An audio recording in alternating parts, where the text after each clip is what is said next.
Assalamualaikum warahmatullahi wabarakatuh. Kami dari kelompok 11. Di sini kami akan mempresentasikan hasil dari diskusi makalah kami yang berjudul Ta'arud al-Adilah.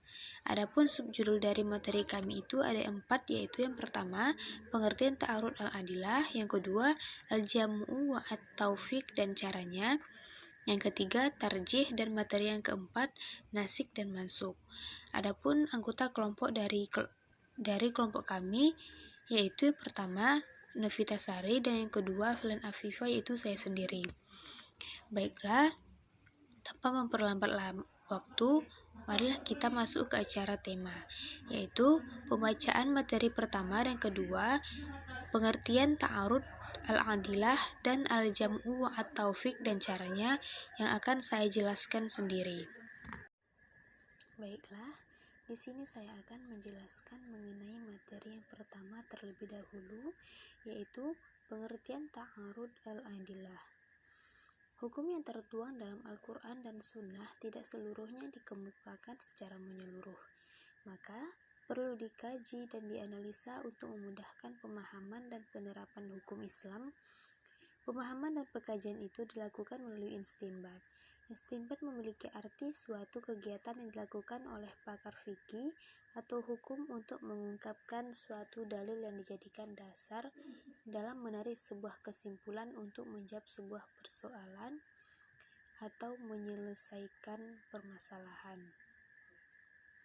Hukum tersebut hanya dapat dipahami dan dikaji secara mendalam oleh fuqaha sebagai orang yang mempunyai kapabilitas untuk memahami, menganalisa, dan mengeluarkan hukum atau istinbat dari hukum aslinya.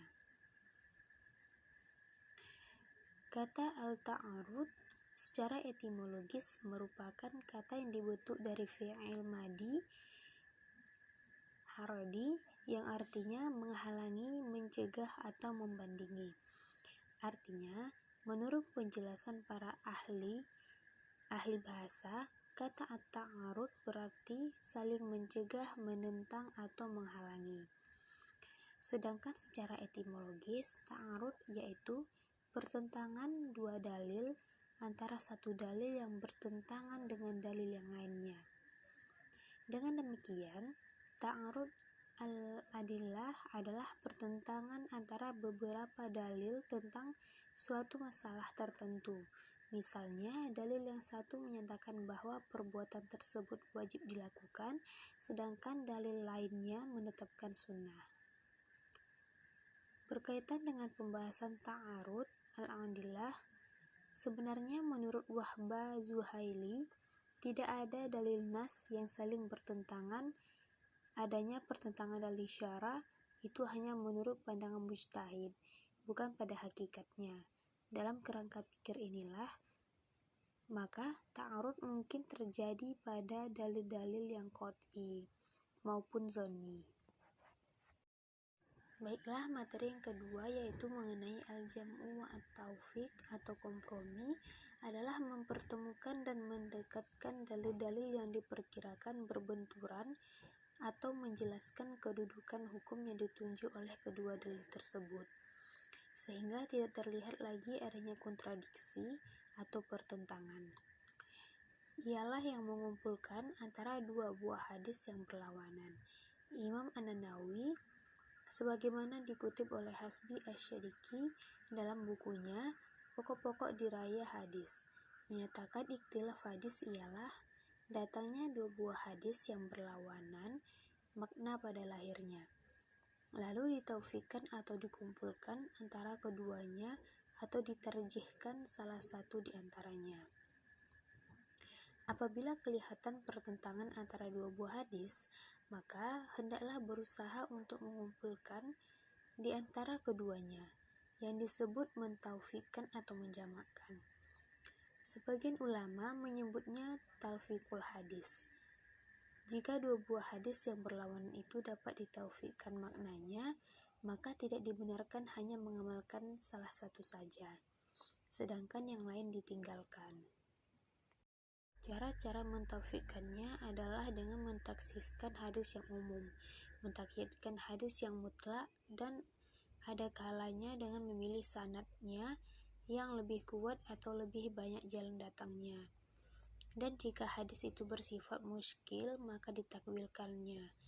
Sebagai contoh dalam masalah zakat pertanian, ada sebuah hadis yang berbunyi, yang artinya yaitu Sa'id bin Abi Maryam telah menceritakan kepada kami, Abdullah bin Wahab telah menceritakan kepada kami, ia berkata Yunus bin Yazid telah mengabari aku, dari Zuhri, dari Salim bin Abdillah, dari bapaknya radhiyallahu anhu, dari Nabi SAW.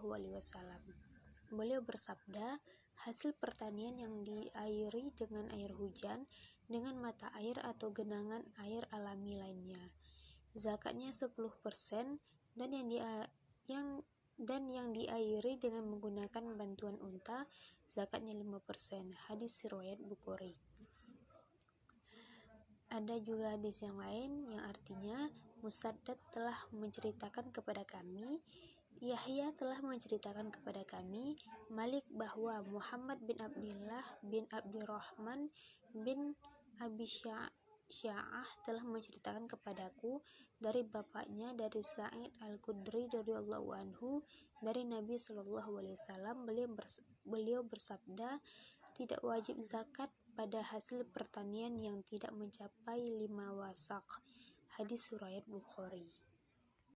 Baiklah, materi yang ketiga dan keempat yaitu tarjih, nasik, dan mansuk yang akan dijelaskan oleh Saudari Novitasari. Kepada saudari dipersilahkan. Nama saya Novitasari, NIM 0309 202102. C. Tarjih, unsur syarat dan jalan tarjih. Cara-cara mentarjihkan. A. Mendahulukan hadis yang diriwayatkan oleh periwayat. B. Mendahulukan periwayatan orang yang menerima hadis. C. Mendahulukan periwayatan orang yang banyak bergaul dengan Nabi. D. Mendahulukan periwayatan orang yang berkuat hafalannya. E. Mendahulukan periwayatan sahabat besar dan sahabat kecil. F. Mendahulukan hadis. Tarjih dan segi matan. A. Adanya persamaan antara dua dalil tersebut tentang kesebutuhannya. B. Adanya persamaan dalam kekuatannya. Nanski dan mansku. Perkataan nanski merupakan bahasa mengandung beberapa pengertian, seperti nakal, memindahkan, ibtihal, membatalkan, dan izal, menghilangkan. Asy-Syafi'i menyatakan bahwa tidak boleh dua hadis yang sama-sama sahih, satu sama lainnya bertentangan, yang satu sama lainnya meniadakan apa yang ditetapkan oleh yang lain, bukan dari segi khusus, umum, segi ijma, tahsir, kecuali atas jalan naskah. Jika mungkin diketahui sejarah untuknya, maka hendaklah mempergunakan prinsip naskah, yaitu menjadikan hadis pertama dimasukkan oleh hadis yang sedang di kemudian sebagai naskah. Terima kasih kepada Saudari Novitasari yang telah memaparkan materinya. Sekian pembahasan presentasi dari kelompok kami. Terima kasih kepada Ibu dosen dan teman-teman sekalian yang telah melihat video presentasi kami pada hari ini. Wabillahi taufik wal hidayah. Wassalamualaikum warahmatullahi wabarakatuh.